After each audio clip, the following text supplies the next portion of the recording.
Hey, Dig Nation. Welcome to South Pod, Rise of a Region, the podcast where we connect with tech executives, founders, investors, and other thought leaders to discuss all things in the glorious digital economy.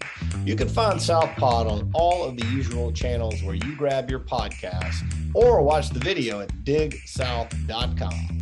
Southpod is produced by Dig South Tech Media and hosted by yours truly, Stanfield Gray. Learn more at digsouth.com. That's D-I-G South.com. Now, let's get on with the show. Welcome to Southpod. I'm your host, John Yarian, coming to you from the real event, the real deal, Dig South 2021. I am excited to be joined by Dr. Gordon Jones, and this is a little bit different. You're actually going to be pitching tomorrow, is that right? We are. I have to say we because it takes a team. Okay, it's not just you. It takes a team, that's right. Okay, tell us a little bit about the concept and what you're going to put on stage. So we just started up a company called Validide. It's in the identity space. We're creating an independent wallet for individuals to hold all their credentials in this digital wallet. And we're focused on the individual. So we want to help them protect their identity and their personal information. And so in 4 minutes, I'll be telling that story tomorrow. Got to go quick. I spend days on this. Is the primary value proposition security? Is this rooted in something that's going to keep data safe from hackers or identity impersonators, or is there something different happening here? Okay.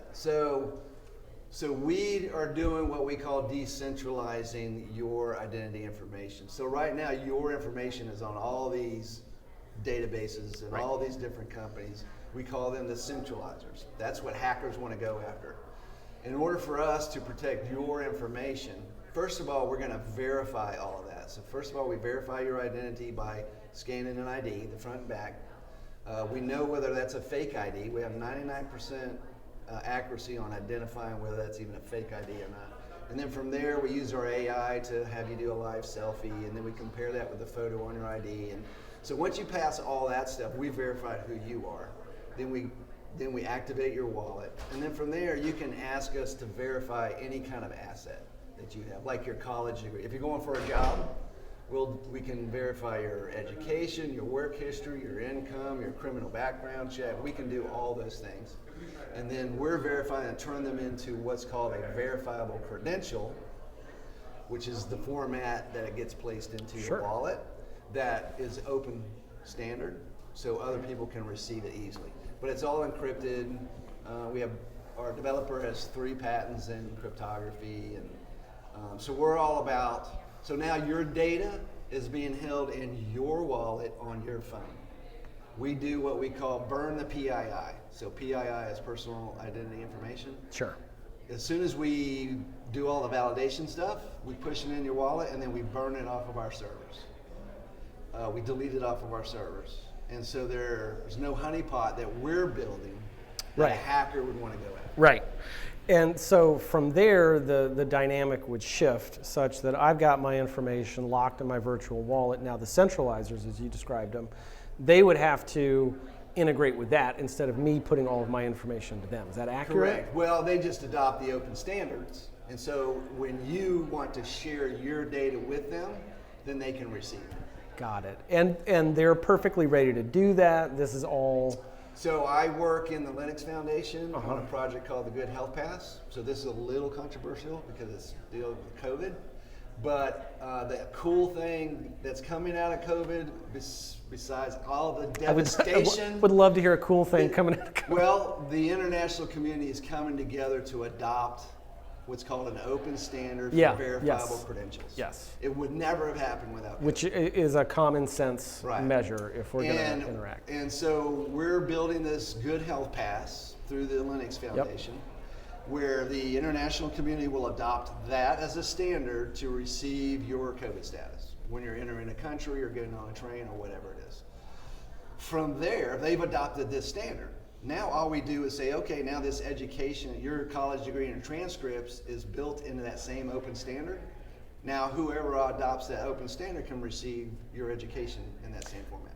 Right, and so that's what I'm pointing at is there's a standard adoption step that has to make all of this fit together. Right, but it's happening. It's That's the good happening. news. Well, That's talk the a good little news. bit more about it's happening. So if this were to get off the ground and become available, are we a little bit ahead of We are critical mass we of are, adoption, we but are. you anticipate that to occur? Yes, so we see that occurring because the EU Commission has already said that that's the path they're going to take, and South Korea has already adopted. I was gonna say, Not North yeah. Korea. South Korea has already adopted it. You can already download your passport and your driver's license into an open standard wallet in Korea.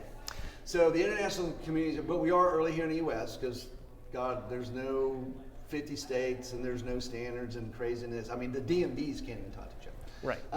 That's what makes me a little pessimistic. Is we don't tend to do that very well over here. I like that they can't talk to each other because then it's decentralized. Because if they could talk to each other, a hacker could get in and get all 320 It's their very own blockchain. Right. Like well, they wish it was blockchain.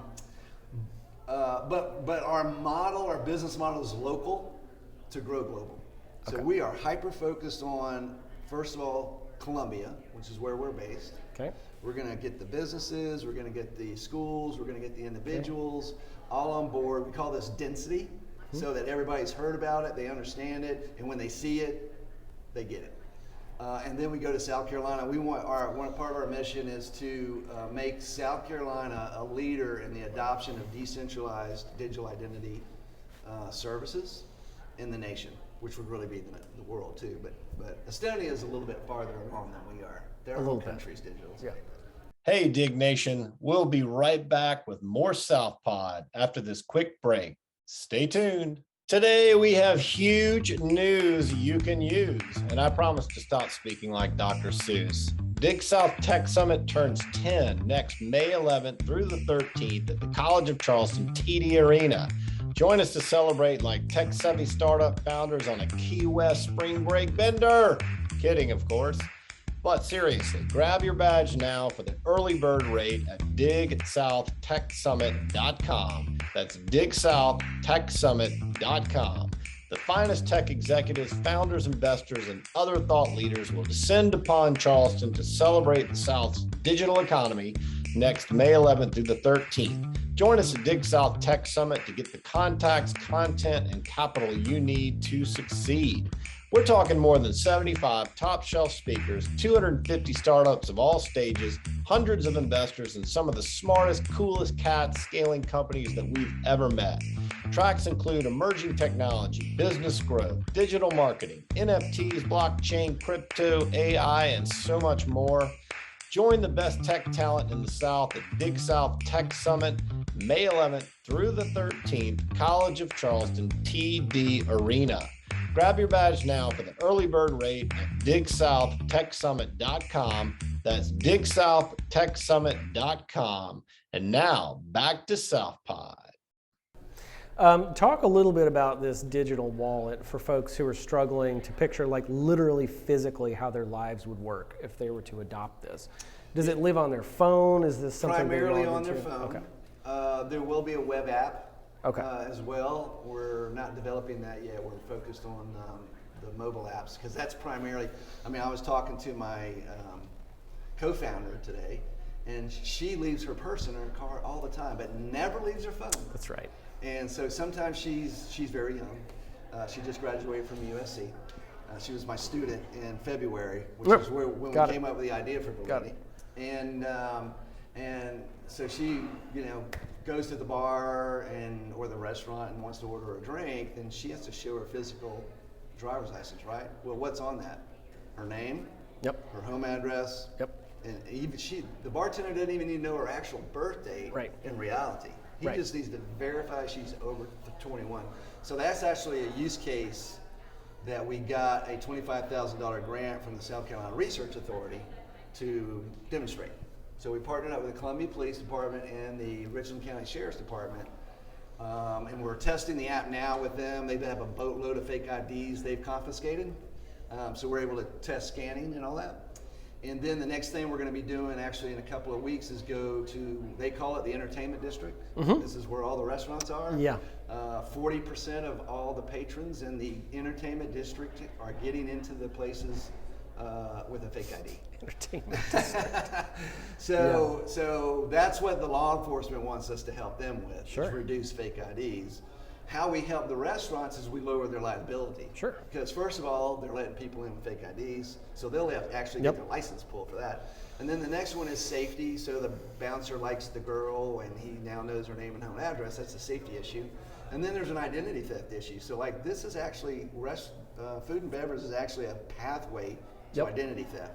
Because you get your name, your address, your birth date, and then when you swipe your credit card, now you got 4 points of information. Sure. You can start stealing an identity. Yeah, of course. So there's a lot of liability that the restaurants have in regards to those two things. Sure, sure. And this is your 5th startup, your first. Where are we at in Yeah, I your think startup people- journey? My wife tells me it's like number 16 because she's been through them. But actually it is. So It's hopefully this is my literally last one. 16. Yeah, since my first one was in '94. After I graduated from MUSC with my master's, I got the contract to start up a network of physicians that would actually serve MUSC. But that was kind of my first startup. And then from there, I did health services in the early '90s and realized that healthcare needed, in order to deal with all this new managed care stuff that was happening in the early 90s, they needed information systems to make it work. Yeah. Because before their margins were so big, they didn't care. Yeah. But as their margins started narrowing, started to care. healthcare had to start Yeah, figuring they it out, started to right? care. So in '97, I switched over to health tech, moved to Atlanta. Great. Started my doctorate in health administration, and my focus in my doctorate was on health tech. And at the end of the day, the question was would you switch from a doctor who would communicate would you switch from a doctor who didn't communicate with you using internet tools like calendar and Yep. messaging and all that to one who would?